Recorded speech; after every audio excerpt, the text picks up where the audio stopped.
Hello everyone, मेरा नाम है डॉक्टर मोहम्मद काशिफ और आज के इस वीडियो के ज़रिए मैं कुछ बात करना चाहूँगा। अक्सर हमारे जो पेशेंट हैं स्ट्रोक के, पैरालिसिस के, वो बताते हैं कि सर मेरे पाँव में बहुत ऐसे कि बर्निंग सेंसेशन हो रही है, मेरे पाँव में दर्द हो रहा है। तो वो किस वजह से हो रहा है? एक तरह से जलन हो रही है पैरों में, वो किस वजह से हो रहा है और किस तरह से मैं उसे मैनेज कर सकता हूँ। तो आज इस वीडियो के ज़रिए मैं वही उस सवाल का जवाब देने की आपको कोशिश करूँगा कि वो बेसिकली किस वजह से हो रहा है और क्या उसका एक अच्छा सॉल्यूशन हो सकता है। या सूजन भी, अक्सर ऐसे लोग बोलने लगते हैं कि मेरे पाँव में बहुत ज़्यादा ऐसे सूजन रहती है।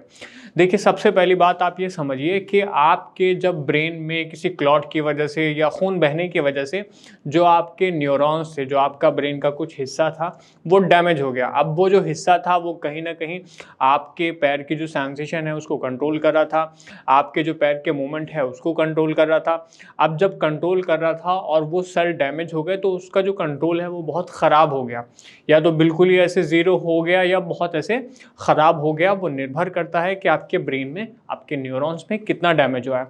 अब जब वो हिस्सा ख़राब हो गया तो उसकी वजह से आपके पाँव में बर्निंग सेंसेशन शुरू हो जाती है। आपकी जो संवेदनाएं हैं वो बहुत ख़राब हो जाती हैं। आपको पैर में बहुत ज़्यादा ऐसे कि जलन महसूस होने लगती है, क्योंकि आपके पैर के मूवमेंट भी ख़राब हो चुके हैं।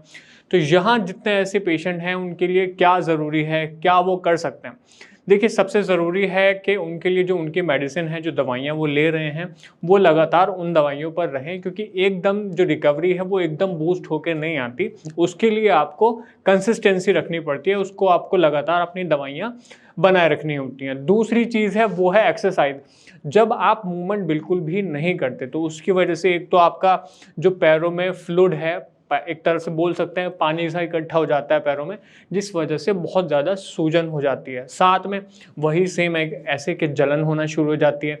तो यहाँ उन पेशेंट के लिए ज़रूरी है कि वो एक्सरसाइज पर ख़ास ऐसे ध्यान दें कि वो किस तरह की फ़िज़िकल एक्टिविटी करते हैं, क्या फिजियोथेरेपी करते हैं, क्या एक्सरसाइजेस करते हैं, ताकि उनका अच्छा मूवमेंट रहे। मूवमेंट अच्छा रहेगा, पैरों में सूजन कम होगी और जो जलन ऐसे महसूस होती है वो भी बहुत हद तक कम हो जाएगी।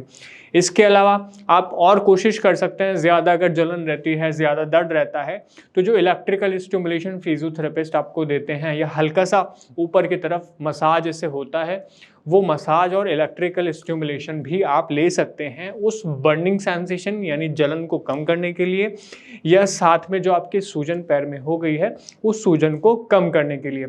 लेकिन उसके साथ में जो आपका ब्रेन का ऐसे ट्रीटमेंट चल रहा है, जो ट्रीटमेंट डिलीवर हो रहा है, आपको ध्यान रखिए कि उस ट्रीटमेंट को आपको लगातार लेना ही है, क्योंकि उस ट्रीटमेंट की वजह से ही आपके जो ब्रेन के सेल्स हैं, जो न्यूरोप्लास्टिसिटी बेसिकली आपकी हो रही है, आपका दिमाग, आपकी दोबारा से जो ऐसे न्यूरॉन्स है वो सीख रहे हैं उस पैटर्न को, उस मूवमेंट को, तो उसमें आपके लिए ज़रूरी है आपके मूवमेंट का रिपीटेशन रिपीटेशन रिपीटेशन। जितना ज़्यादा आप अपने मूवमेंट को रिपीट करेंगे उतना ज़्यादा आप अच्छा मूव कर पाएंगे, मूवमेंट को अपने कर पाएंगे और आपके पैरों में जो झंझनाहट, जो जलन ऐसे होती है उसको भी बहुत हद तक कम कर पाएंगे।